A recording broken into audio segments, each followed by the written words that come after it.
só ser vestido e receberás coroa.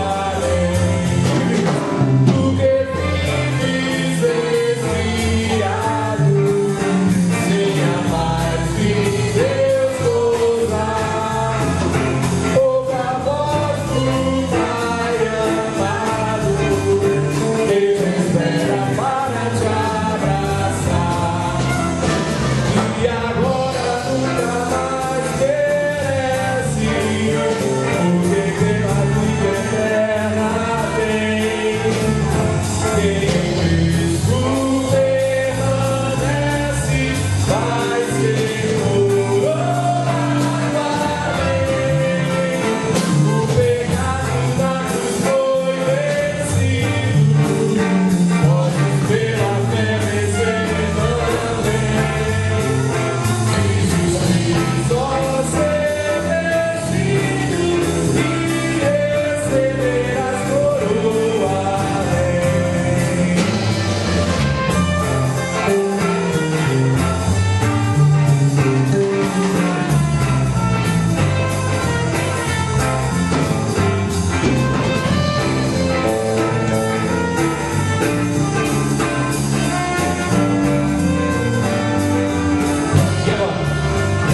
E agora nunca mais perece, porque mais vida eterna tem. Quem em Cristo permanece vai ser coroado.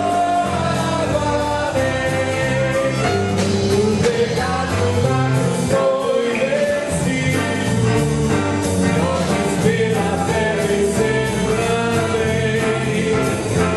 Jesus quis só ser vestido e receberás coroa.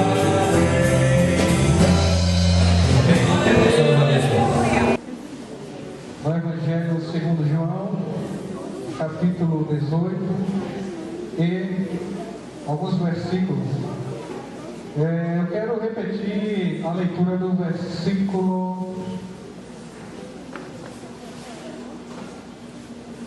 10. Versículo 10 do capítulo 18 de João. Diz assim a palavra do Senhor. Então, Simão Pedro puxou a espada que trazia e feriu o servo do sumo sacerdote, cortando-lhe a orelha direita. E o nome do servo era Malco. Amados, Deus tem uma palavra profética para nossas famílias nessa noite, amém? O Senhor tem uma palavra, você que tem buscado algo de Deus, uma palavra profética em sua casa, nessa noite, em nome de Jesus, Deus estará nos dando uma resposta para a glória do nome do Senhor. Em Israel, o sacerdócio era muito quisto. Sabemos que essa função no meio do povo de Deus acontecera no tempo de Moisés. Moisés, que foi profeta, que foi sacerdote, que foi libertador, que foi legislador, um tipo de Cristo. A Bíblia relata que Moisés subiu ao monte para falar com Deus e lá permaneceu por alguns dias, 40 dias, e Deus instruiu a Moisés sobre muitas coisas com relação ao povo. E uma dessas coisas era a consagração daqueles que seriam sacerdotes. Nós sabemos que o primeiro sacerdote chamou-se Arão. E para ser sacerdote em Israel, teria que vir do tronco de Arão, não bastava ser israelita. Uma das coisas interessantes sobre a unção e separação do sacerdote se encontra tanto no livro do Êxodo quanto no livro de Levítico. No livro de Êxodo nós lemos, no capítulo 29, no versículo 20, falava de algo interessante que tinha que acontecer na vida daquele que seria separado ao sacerdócio. No livro de Levítico, no capítulo 8 e no versículo 22 está escrito assim, veja, escute, que interessante. Levítico capítulo 8, versículo 22, 23 e 24. Então fez chegar o outro carneiro, o carneiro da consagração. E Arão e seus filhos puseram as mãos sobre a cabeça do carneiro. E Moisés o imolou, ou seja, o matou. E o seu sangue tomou e pôs sobre a orelha direita de Arão, sobre o polegar da sua mão direita e sobre o polegar do seu pé direito. Também fez chegar os filhos de Arão, pôs daquele sangue sobre a ponta da orelha direita deles, e sobre o polegar da mão direita, e sobre o polegar do pé direito. E aspergiu Moisés o resto do sangue sobre o altar. Interessante é que para ser separado o sacerdote teria que ser ungido a orelha direita com sangue do cordeiro, a orelha direita, tanto o polegar direito quanto o polegar do pé direito também. A orelha e os 2 polegares eram essenciais na separação ao sacerdócio. Também na época de Jesus existia uma escola sacerdotal. Nós vemos a Bíblia falando da escola de profetas, dos livros históricos. Mas poucos sabem que o filho da irmã Ana, com o sacerdote Elcana, o profeta Samuel, foi fundador de uma escola sacerdotal. Todo sacerdote que teria que ser israelita, teria que ser da tribo de Levi, teria que ser do tronco de Arão, ainda teria que passar 5 anos estudando na escola sacerdotal para poder depois ser aprovado para passar um ano sendo servo do sumo sacerdote, para depois, aí sim, ser ungido a sacerdote. É interessante lembrar que na época de Jesus só se saía em missões externas representando os sacerdotes, aqueles que já haviam estudado 5 anos e faltava 1 ano ou menos do que isso para o seu sonho se realizar, ser sacerdote no meio de Israel. Alguns erram entendendo que Malco é um soldado romano. O nome Malco é um nome hebreu. Malco significa conselheiro. O nome Malco significa conselheiro. E João deixou bem claro na leitura que fizemos no versículo 10, capítulo 18 de João, versículo 10, para trazer Jesus à prisão. Logo, Malco estava em seu último ano. Era o sonho de um israelita ser sacerdote. Era sonho, ele imagina, na coerência dos meus pensamentos, era o orgulho da família. Seria sacerdote em menos de 1 ano. Muito bem. Logo após a oração sacerdotal de Jesus, em João 17, Jesus, logo após a comemoração da sua última ceia, Jesus resolve ir orar no lugar chamado Getsemane, que significa prensa de óleo. Monte das Oliveiras também é conhecido, é outro nome deste lugar. Então Jesus vai orar sabendo que a sua missão estava por terminar, estava por se cumprir. Jesus vai ao Getsemane, convida alguns dos seus discípulos para estar perto com ele.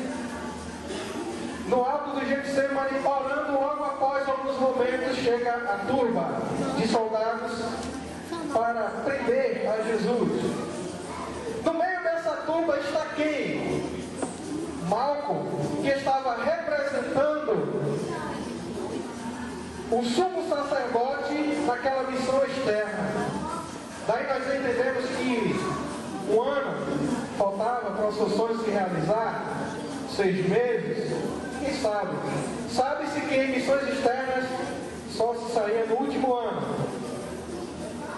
Malco chega até Jesus e algo interessante acontece. Nós sabemos que no livro do Êxodo, quando Deus falou a Moisés, na sarça que não queimava, não se consumia, Moisés, como homem questionador, perguntou quem falara com ele. E Deus, dizendo, se identificando a Moisés, Deus disse assim: diga ao povo que eu sou. A palavra rema do nome de Deus, eu sou. Quando a turma chegou até Jesus, que o procuraram, que chegaram lá, o encontrando, a Bíblia diz no Evangelho segundo João, que perguntaram no meio daqueles homens quem era Jesus. E Jesus, na palavra rema do seu Pai, a mesma palavra usada por Deus no deserto, disse: eu sou. E a Bíblia diz que aqueles homens caíram como que desmaiados, só por Jesus dizer: eu sou. Glorificado é o nome do Senhor. Eu quero dizer a você que o eu sou está presente neste lugar. Eu quero dizer a você que o eu sou está presente na sua casa. Eu quero dizer que o eu sou está presente em sua família. Ele não muda, ele permanece para sempre. Eu sou, é imutável. E os homens, quando se aproximaram de Jesus, Jesus disse: eu sou. E caíram. Logo levantaram, atordoados. E como tinha que se cumprir a profecia messiânica, o primeiro, Jesus teria que ser preso, mas o primeiro que chegou perto de Jesus, o primeiro que encostou em Jesus, sofreu um golpe, acho que mais fulminante do que se fosse lhe tirado a própria vida. Malco, o sonho de Malco era representar o povo diante de Deus, era ser sacerdote. Ora, ele havia estudado sobre o fogo do altar, ele havia estudado sobre o holocausto, ele havia estudado sobre o sacrifício que seria apresentado a Deus, ele havia estudado que o fogo não poderia se apagar. Ele sabia o que eram os pães asmos. Ele havia estudado sobre a Páscoa, sobre o pechá, a passagem do povo. Ele havia estudado sobre a libertação do povo. Era um homem aprofundado na história de Israel. E no último ano, quando ele chega junto de Jesus, o que acontece? Não é à toa que João escreve e dita qual foi a orelha cortada de Malco. Versículo 10: Pedro puxou a espada que trazia e feriu o servo do sumo sacerdote, cortando-lhe a orelha direita. Quando aquele golpe foi desferido e a orelha de Malco caiu no chão, ponto final. Não podia mais se realizar o sonho. Ora, a Bíblia é categórica em dizer: o sangue do cordeiro teria que ser ungido na orelha direita, no polegar da mão e no polegar do pé direito. Acabou o sonho de Malco. Não tinha mais como ser sacerdote, não tinha mais como adorar a Deus no templo, não tinha mais como representar o povo diante de Deus. Ponto final. Por isso que João é balizado nas palavras de sua orelha direita. Você lembra o que nós lemos? Abra novamente aí sua Bíblia em Levítico capítulo 8. Deus tem uma palavra para nossas famílias nessa noite, igreja. Levítico capítulo 8, versículos 22, 23 e 24. Então fez chegar, isto Moisés, separando Arão, igreja. Então fez chegar outro carneiro, o carneiro da consagração. E Arão e seus filhos puseram as mãos sobre a cabeça do carneiro. E Moisés imolou o carneiro, e do seu sangue pôs sobre a ponta da orelha direita de Arão, sobre o polegar da mão direita e sobre o polegar do mais como ser sacerdote. Há uma aplicação nessa noite desta palavra. Sabe o que significa orelha cortada? Ora, a orelha faz parte do nosso corpo. Quando a orelha foi cortada, a parte do corpo de Malco foi dilacerada. Há uma aplicação nisso. Orelha cortada significa aquele teu parente que ainda não tem Jesus. Orelha cortada significa aquele filho que está longe do Evangelho. Orelha cortada significa aquela esposa que ainda não conhece Jesus. Orelha cortada significa talvez aquele filho que tenha tido uma identificação ou uma instrução cristã, mas agora está longe de Deus. Sente-se como se a família estivesse decepada, como se estivesse dizimada. Orelha cortada, orelha no chão, significa parte da família, da dor de alguém que não serve a Deus. Mas eu quero dizer uma coisa: Jesus estava no Getsemane. Jesus estava lá. Na hora que a orelha de Malco foi decepada, Jesus estava lá. E aonde Jesus está, nada permanece do mesmo jeito. Aonde Jesus está, milagre acontece. Aonde Jesus está, histórias são renovadas. Aonde Jesus está, a salvação. Aonde Jesus está, a transformação de vida. Aonde Jesus está, o Cordeiro de Deus, o sangue de Jesus. Fogo. Jesus estava lá. Isso significa que, ainda que você ache que está fora do seu controle, está fora do seu alcance, eu quero dizer para você: Jesus está no Getsemane. Jesus está no Getsemane. Getsemane significa a tua casa, o teu lar. Jesus está na tua casa. Enquanto você está aqui adorando, louvando, enaltecendo, glorificando, exaltando, Jesus está trabalhando na sua família lá. Acredita nisso? Glorifica o nome do Senhor. Quando a orelha de Malco cai no chão, Jesus faz um gesto. Jesus se abaixa e pega a orelha de Malco. Sabe o que isso significa? A orelha de Malco na mão de Jesus significa que o teu marido está na mão de Deus. O teu filho está na mão de Deus. A tua filha está na mão de Deus. A tua casa está na mão de Deus. Está no controle dele. Está na palma da mão dele. Tudo está patente aos olhos de Deus. Nada fugiu do controle dele. Outra coisa. Jesus não podia olhar para Malco e dar graças a Deus, como ele sempre fazia. Pai, graças te dou. E fazer nascer uma orelha em Malco? Podia. Isso se chama operação de maravilha. Jesus podia. Porque João diz que Jesus pega a orelha.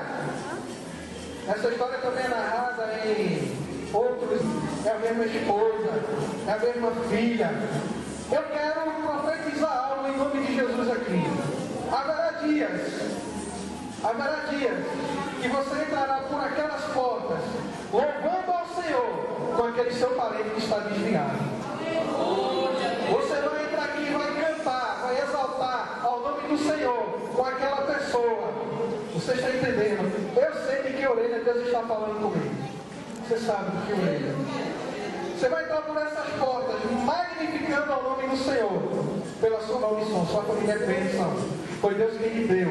É presente de Deus. Foi Deus quem colocou nas suas mãos. Sua família é um presente de Deus. É por isso que nós iremos louvar, irmão. Vamos louvar o Senhor junto com a igreja. Aquele abençoado da família. E o Senhor nunca deixou faltar. Aleluia. Te agradeço pela vossa Agora, Senhor, nessa noite, Senhor, vai te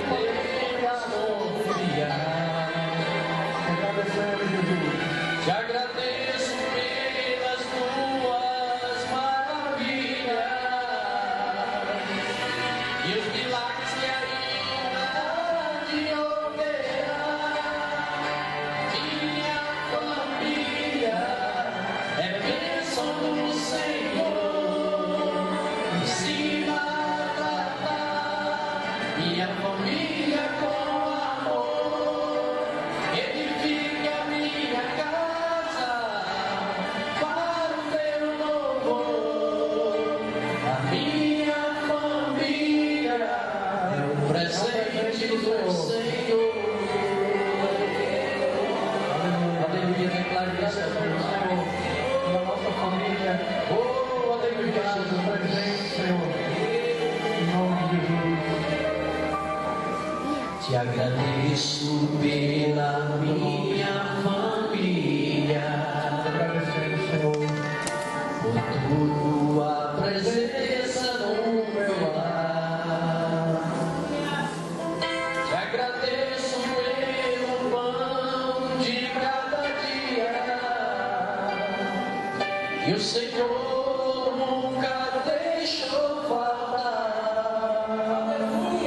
Te agradeço pela nossa harmonia. Só em ti, Senhor, podemos confiar. Te agradeço pelas tuas maravilhas, e os milagres que ainda há de operar. A minha família é bênção do Senhor. Ensina a tratar minha família com amor. Edifica minha casa para o teu louvor. A minha família é um presente do Senhor. Declare. A minha família é um presente de Deus. Bênção do Senhor. A tua esposa é presente de Deus. O teu esposo é presente de Deus. O teu filho é um presente de Deus. Edifica minha casa para o teu louvor. A minha família é um presente do Senhor. Jesus. Obrigado, Senhor. Obrigado por esse presente, Deus. Oh, aleluia, Obrigado, Jesus, pelo nosso lar de bendito seja o teu felicidade. nome, Senhor. Obrigado, Senhor, pelas nossas esposas. Obrigado, Senhor, pelos maridos. Obrigado, Senhor, pelos filhos. A família é uma bênção tua, Jesus. Nos ajuda a reconhecer cada vez mais. Aleluia. Nos ajuda, Senhor, a tratar nossa família como nós devemos. Oh, aleluia, Nos ajuda, Senhor, a entender. a minha família é bênção do Senhor. Ensina a tratar minha família com amor. Edifica minha casa para o teu louvor. A minha família é um presente do Senhor. Aleluia, Jesus, pela sua família. Adore o nome do Senhor pela sua família. Pai querido, em nome de Jesus, te agradecemos, Senhor, pelo presente que tu tem nos dado, pelo presente, Senhor, que veio diretamente do céu, a família e instituição tua. Obrigado, Senhor, por tu ter colocado em nossas vidas essas pessoas, Senhor, que são nossas famílias, nossos familiares. Te pedimos, Deus, que tu nos ajude a entender a tua vontade. Te pedimos, Senhor, que tu nos ajude a entender como tu queres, Senhor, que nós devemos tratar a nossa família. Nos quebranta, nos dá quebrantamento, entendimento da tua palavra, Senhor. Nos ajuda a nos calarmos na hora certa. Nos ajuda, Senhor, a usar da tua sabedoria. Nos ajuda, Senhor, a trazermos com nossas vidas, trazer aqueles que estão afastados, Senhor. Nós cremos na tua palavra, Jesus. A palavra liberada nesta noite. Que alguns dos teus filhos que aqui estão, não muito longe, Senhor, não muito longe de dias, estarão entrando por essas portas, com um sorriso nos lábios, louvando ao teu nome, porque a sua esposa agora conhece a Jesus, porque o esposo conhece a Jesus, porque aquele filho que tem dado trabalho, largou a bebida, largou as drogas, e irá servir a Jesus neste lugar. A tua palavra diz que a orelha de Malco foi a mesma orelha, é o mesmo filho, é neste lugar, Senhor. Nós cremos que tem filho teu e filha tua aqui, Senhor, que irá cantar a vitória neste lugar, louvando o nome do Senhor. O seu filho está aqui congregando junto conosco, em nome de Jesus, Senhor. Senhor. Em nome de Jesus, nos ajuda, nos instrui, nos ensina a Tua palavra, Senhor. Aquilo que está escrito, que nós devemos amar nossa família como Jesus amou a igreja. Nos ensina a entender isto, Senhor. Que nós devemos estar prontos para a nossa vida, pela nossa família. Coloca isso em nossos corações. E se por acaso, porventura, Senhor, há algum familiar aqui que ainda não tem entregado a vida a Ti, Senhor, começa a trabalhar com a Tua palavra. A Bíblia diz que a Tua palavra é como uma espada que vai à divisão da alma. Em nome de Jesus, nós concordamos com a igreja, Senhor, que a Tua palavra tem liberdade, que Teu Espírito pode operar em nosso meio. Tu tens liberdade, Senhor. Toca nos corações, toca, Jesus, toca nos corações para a glória exclusiva do Teu nome. Oramos assim em nome de Jesus. Oramos assim como a Tua noiva, como igreja, em nome de